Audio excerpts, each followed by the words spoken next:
दोनों जगह कोई 250-300 से ऊपर आदमी नहीं थे। अगर किसान आंदोलन होता तो किसान तो यहाँ लाखों की संख्या में। कांग्रेस का बंद था, कांग्रेस इसको उठा रही है, कांग्रेस इसको हवा देने का काम कर रही है, कांग्रेस इसको मुद्दा बनाने का कुप्रयास कर रही है, जिसमें वो गांव में आप भी जनसंपर्क कर रहे हैं, पहुंच रहे हैं, किस तरह का माहौल दिख रहा है? देखिए, अभी जो आज का ये फंक्शन है, इसका राजनीति से कोई लेना देना नहीं है। ये राजनीतिक फंक्शन नहीं है, ये सामाजिक और धार्मिक फंक्शन है। राधा स्वामी सत्संग से जुड़े हुए लोग अपना, जैसा डॉक्टर अजय सिंह चौटाला जी जब यहाँ आए थे 2 हफ्ते पहले, उस समय ये घोषणा हुई थी कि हर महीने के पहले इतवार को यहाँ सत्संग हुआ करेगा राधा स्वामी जी का, और उसी कड़ी में आज का ये पहला सत्संग है इस गांव का। पहला इतवार है अक्टूबर के महीने का, और मैं धन्यवाद करूंगा आयोजकों का, शर्मा जी का, सुभाष जी का, छोटे भाई का, कि इन्होंने मुझे यहाँ बुला करके इस सामाजिक धार्मिक सत्संग में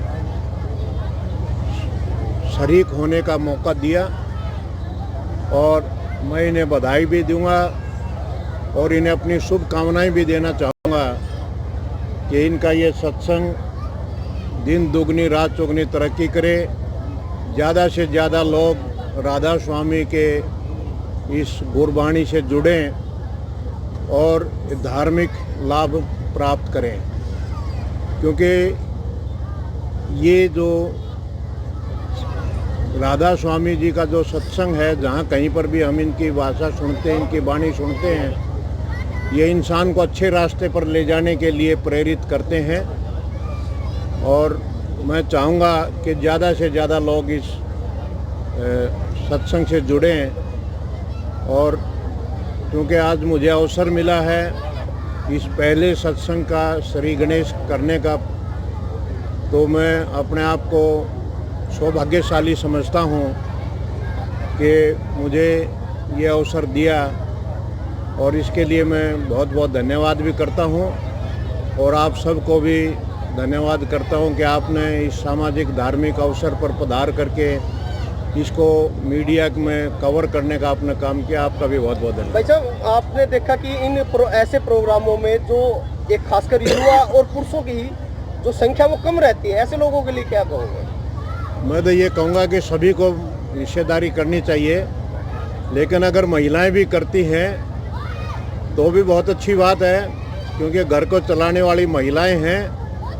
और अब वो बात जो थी कि पुरुष प्रधान समाज है, वो बात धीरे धीरे कन्वर्ट हो रही है और महिला प्रधान समाज, और कम से कम 50% हिस्सेदारी महिलाओं की है। महिलाएं भी अगर अच्छी वाणी सुनती हैं, अच्छे शब्द अपने दिमाग में डालती हैं, तो वो घर की 2 पीढ़ियों को सुधारने का काम करती हैं, और दो घरों को सुधारने का काम करती हैं।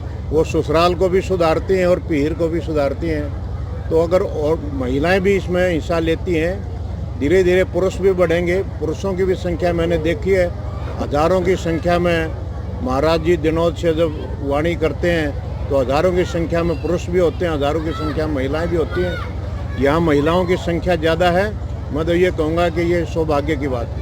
डॉक्टर साहब, बेशक ये राजनीतिक मंच नहीं है, लेकिन आज माहौल पूरा बड़ौदा एक उत्सव होता है, एक चुनाव। तो भूपेंद्र सिंह हुड्डा पिछले दिनों आए थे, वो कह रहे थे कि जो भी घोषणाएं गठबंधन के सरकार द्वारा की गई हैं, चाहे वो यूनिवर्सिटी की है, IMT की है, वो उसी तरह से हैं जिस तरह से मोदी जी ने 15-15 लाख लोगों के खाते में भिजवाए थे। वो तो उन्होंने कुछ किया नहीं हल्के में, तो वो दूसरों को अपने जैसा समझते हैं। उनसे आप लोगों ने सवाल किया था कि आप गिनाएं कौन कौन सी उपलब्धियां आपके 10 साल के राज में बड़ौदा हल्के में क्या क्या काम हुए।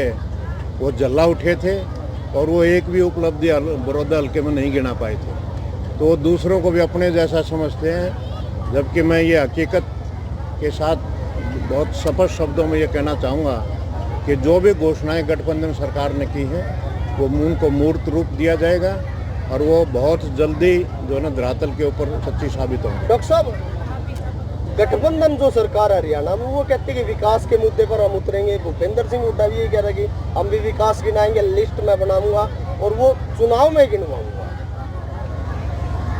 वो जो मीडिया को कोई बात नहीं बता सके तो लोगों को बरगड़ाने के सिवाय उनके पास कुछ नहीं है, गिनाने के लिए उनके पास कुछ नहीं है। बरगड़ाने के लिए तो कोई भी किसी को कोई भी झूठ बोल करके कुछ भी बरगड़ा सकता है, लेकिन कहने के लिए उनके पास कुछ भी नहीं है।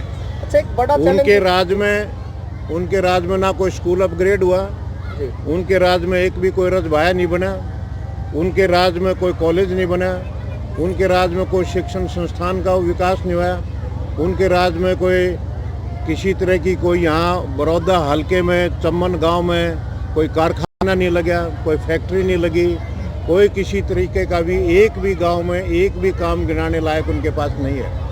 तो चौपाल में झूठ बोल करके और जो आपके जो 2 तारीख को आए थे, जो आपको संबोधित कर रहे थे प्रेस को, उस समय कह रहे थे कि ये झूठी बात नहीं, मैं इनकार मैं तुम्हारा और तुम मेरे, इसके सिवाय कहने के लिए उसके पास कुछ भी नहीं है।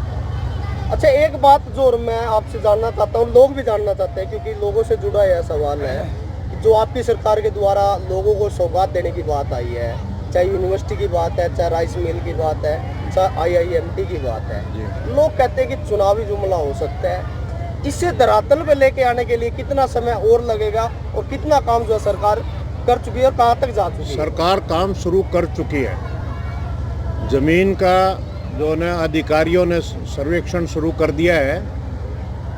IMT के लिए मीटिंगें भी हुई हैं, लोगों के से मिले भी हैं IMT के अधिकारी, HSIDC के अधिकारी, और वो IMT का काम शुरू हो गया है। यूनिवर्सिटी के लिए सारा ढांचा तैयार किया जा रहा है, अधिकारियों की ड्यूटी लगी है, डायरेक्टर हायर एजुकेशन स्वयं यहाँ आकर के गए हैं और उस काम को बहुत जल्दी सारे काम को अमली जामा पहना दिया जाएगा। इसी साल से कॉलेजेस में जैसे भी कॉलेज खुलेंगे, क्लासेस शुरू होंगी, तो इसी सत्र से क्लासेस दोनों कॉलेज लड़कियों के शुरू हो जाएंगे।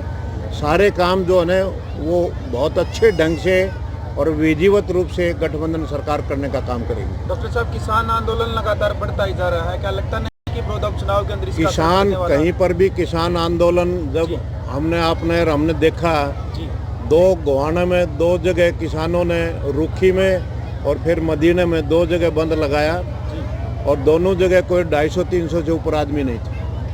अगर किसान आंदोलन होता तो किसान तो यहाँ लाखों की संख्या में। कांग्रेस का बंद था, कांग्रेस इसको उठा रही है, कांग्रेस इसको हवा देने का काम कर रही है, कांग्रेस इसको मुद्दा बनाने का खूब प्रयास कर रही है, जिसमें वो सफल होती दिखाई नहीं देती। राष्ट्र निर्माण की जानकारी के लिए ग्राउंड मीडिया चैनल को सब्सक्राइब करें और शेयर करें।